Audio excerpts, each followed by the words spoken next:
või see mäng tundus üsna nagu tasavägised algused olid ja siis mingil hetkel toimus murdumine. Kuidas sul endal tundus?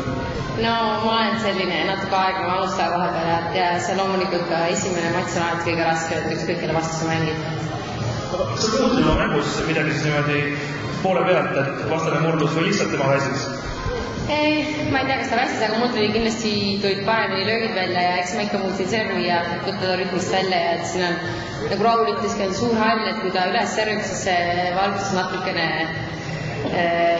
tuleb silma, et raske on sealt nagu hoida, siis ma püüksin natuke madalal hoida palli ja teda taha suruda, et ta mulle nagu ei annaks nii kõrge kaarega taha. Kumbal pool sul endal oli nagu mugavam mängida, kumbal mulle lüüa?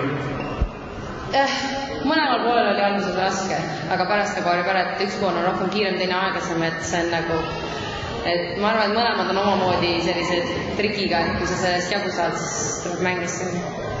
Siin ootab täna veel ees juba üks paarismäng. Mis mõtted sul selles suunas on? Head, sest paarismängus sul on alati partner, et kui endal ei tule, siis partneril loodavasti tuleb, et selles mõttes nagu, et paarismäng on kuidagi lihtsam. Vähemalt alguses käima saada lihtsam paarismängus, ma arvan. Palju sul seda jõuvaru alles on, sest tegelikult väga palju ajavahet siin enam ei ole? Ei, ikka on. Väga jõudu ja edu siis. Jah.